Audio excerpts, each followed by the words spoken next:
Good morning mga ka-unbox! Welcome back to my YouTube channel!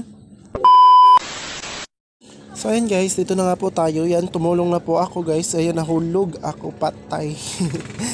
Kasi nga po guys, ayan, mayroon po, nakikita nyo naman yan si mama at saka si papa kasi nga po, ano po tayo ng kawayan para lumutang yung munting bahay natin dito sa Agusan Marsh. Kasi po nasa ilalim na guys, kaya need na talaga natin na isuksok yung kawayan na yan. Kaya tinulungan ko po si papa yan. May gagawin po kami para i-push po yung nasa ilalim pong batang. Sa ilalim batang kasi nga po guys, para po makasuksok yung mga kawayan na yan para lulutang po tayo. Kasi nga po, hindi po kasi barado po sa ilalim kasi mayroon pong ibang mga floater dyan tulad ng yung mga batang-batang gani guys, kanang mga koan, yung mga dagko kay nga mga kahoy, mga ka-unbox. Kaya ganyan, lumutang nga siya pero kumbaga nasa yung batang imbis na lumulutang, nasa ilalim na po siya. Bali, yung pinasukan na po siya ng tubig kasi sobrang matagal na din po. Ayan, yan po yung kawayan na sinagupan. Yan po yung gagawin natin at isugsog sa ilalim. Ayan, kunting hila lang po at makapasok din yan. Ayan po ako, starting na po ako dyan. Medyo tumatawa po ako kasi na outbalance kasi minsan hindi po tayo makabalance ng pag natin ng kawayan. Kasi nga po gumigiling-giling po yan. Ayan po si Papa. Si Mama, ayan nakapasok na din yung kawayan natin mga ka-unbox. Ayan po si Mama nasa tubig po siya. Hanggang hanggang didi na po yung yung tubig natin. Hanggang malapit na kasi magliig niya na. Hanggang liig na nga, tingnan nyo guys. Sa balikat na po. Ayan guys, silang hila na po namin. Medyo pa po, kulang ng tao kasi kami lang tatlo nila mama. Yung kapatid ko kasi pina-video ko po para mayroon po akong ibang vlog. Kaya yan po yung nangyari guys. Nasa likod po, medyo lang po kasi barado po. Kaya ayun, kunting hila lang talaga guys. Yun talaga yung natin dito sa Agusan Marsh. Hilang-hila lang po para makapasok po yung yung nakikita niyo yung sinisipa ni Papa. Bago na po yan guys kasi nga yung araw po ng pagka vlog natin medyo gabok na talaga yun guys, hindi na to yun magamit. Kaya yun, pumunta si Papa sa Danau at saka meron naman po siyang nakitang kahoy na pwedeng ilagay dyan. Kaya yan, linagyan, nakalagay na po yan.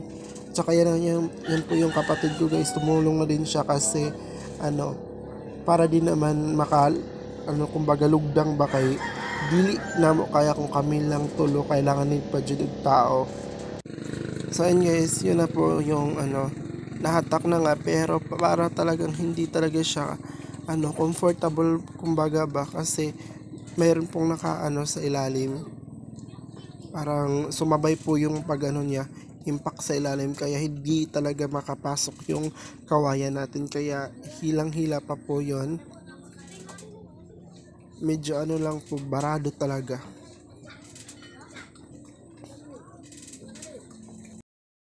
So ayan guys, sa wakas nakapasok na po yung kawayan natin. Yan na po si Papa. At saka in-arrange na lang niya po para ihikot yung yung panglubid natin doon. Yan po yung bago nating kumbaga kahoy guys. Ayan na po si Papa kasi kulang inagsugsug na din niya yung batang ba para ipunta doon para lumutang kahit kunti po, lumutang po yung munting bahay natin sa Agusan Marsh. Ayan guys, tulong-tulong po si Mama at saka si Papa kasi ako na po yung nag-video nito kasi nga walang yung kapatid ko hindi pa talaga marunong guys. Ayan. Ayan si Papa. Tsaka si Mama. Sino lang po yung gumawa niyan kasi nga ako nag-video na ako guys. Sobrang talaga. Mahirap talaga yung mag-vlog ka at saka sabay-sabay ba kumbaga walang magunit aning cellphone. So ayan na po mga ka-unbox. Pinasok lang ni Papa yung yung ano yung tawag nun, yung batang ba, yung kahoy na malaki. Yun, nahihirapan po sila sa sa pagpasok po kasi meron talagang nakaano sa ilalim.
So ayan mga ka-unbox, medyo basa pa tayo kasi pa hindi pa po tapos yung pag natin ng bahay.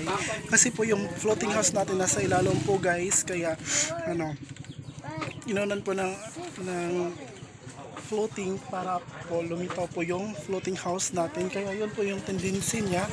Okay na po siya, medyo nakalutang na naman.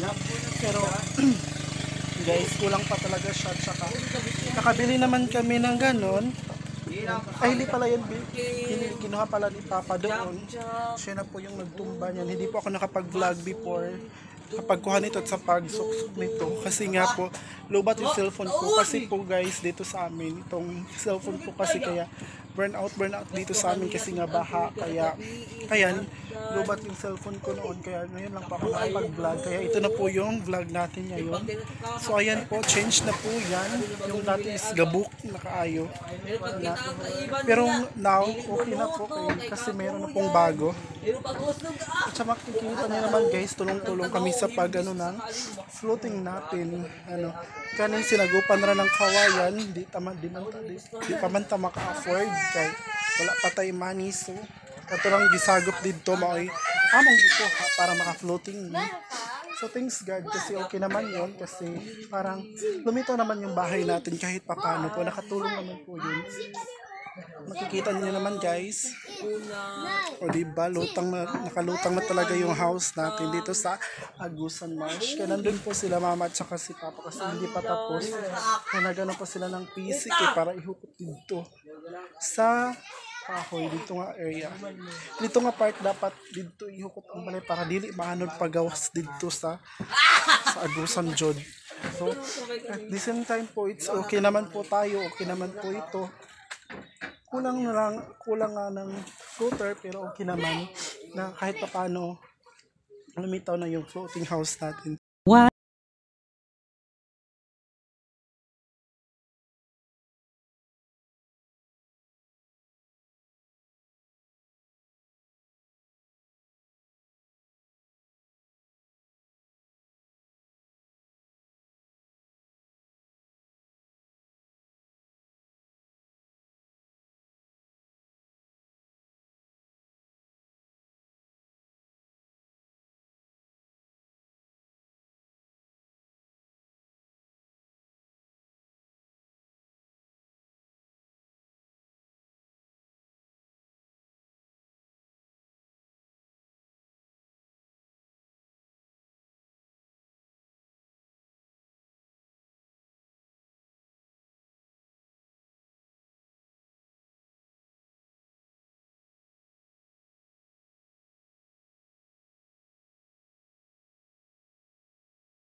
Ka-unbox, inayos ko na po yung kumbaga tamakanan ba. Yan po yung linagay ko po dyan kasi po para hindi po tayo hindi po tayo makaano ng tubig, kaya meron po tayong, kumbaga tawag sa amin dito is latayan po, para meron po tayong meron po tayong maanohan ng paa natin, hindi po nakaano sa tubig, nakababad.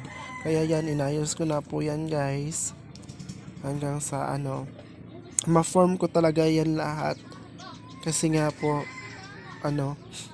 para hindi po tayo hindi po yung paa natin mabasa ng tubig.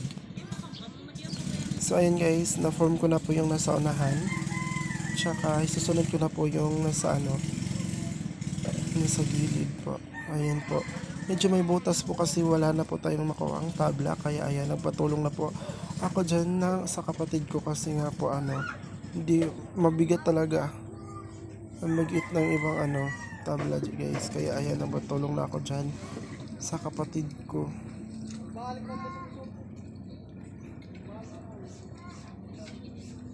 Ayan po. Ayan po guys. So, medyo po tayo ngayon. Busy talaga. Ayan, nagpatulong na ako sa kapatid ko. Hindi pa kasi alam ng kapatid ko kung ano yung gagawin niya eh. Ayan tuloy natusok. Ayan kasi ang niya. Ayan guys. Busy talaga tayo dito sa side. Kaya ayan. Malapit na tayo guys matapos.